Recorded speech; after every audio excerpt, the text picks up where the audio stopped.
আমরা এখন আমাদের বোর্ডিং এরিয়াতে এসে বসেছি।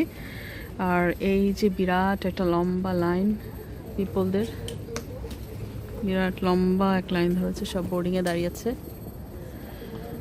হারুন অবশ্য আমি জোর করে এনে পাশে বসালাম, কারণ আমি এত এক্সস্টেড, মানে খুব বেশি টায়ার্ড লাগছে। এত লম্বা লাইন, যত দাঁড়াবো আমি পিছে ততক্ষণ আমার দাঁড়িয়ে থাকতে হবে।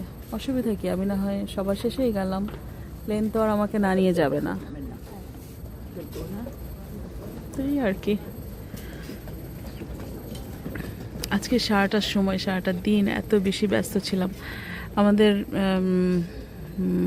প্রচুর বাইরের কাজ ছিল।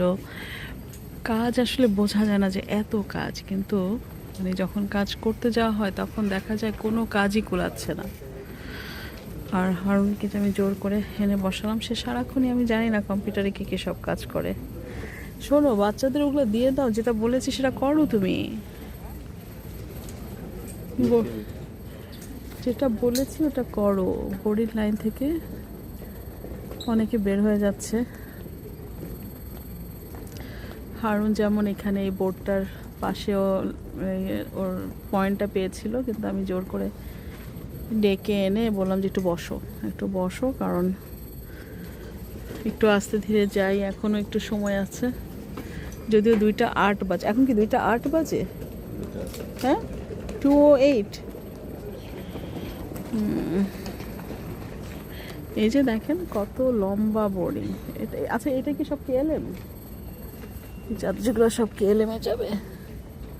প্রচুর লম্বা বোর্ডিং, প্রচুর, অনেক বড় প্লেন মনে হচ্ছে। সবাই আমাদের জন্য দোয়া করবেন, আমরা যেন নিরাপদে পৌঁছাতে পারি ইনশাল্লাহ। অনেক লম্বা ফ্লাইট, অলমোস্ট 30 ঘন্টার চেয়ে একটু বেশি হবে মনে হয়। তো আমি আসলে এত লম্বা ফ্লাইটে, আমি ক্যানাডায় ট্রাভেল কম করি, হারুন খুব র্যান্ডম ট্রাভেল করে বছরে 3-4 বার। তো আমার, হ্যাঁ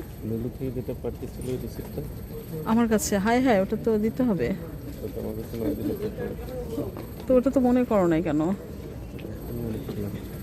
ঠিক আছে, তো আজকে এখন রেখে দিচ্ছি। সবার কাছে দোয়া চাইছি আমরা যেন নিরাপদে ইনশাল্লাহ পৌঁছাতে পারি। আল্লাহ হাফেজ।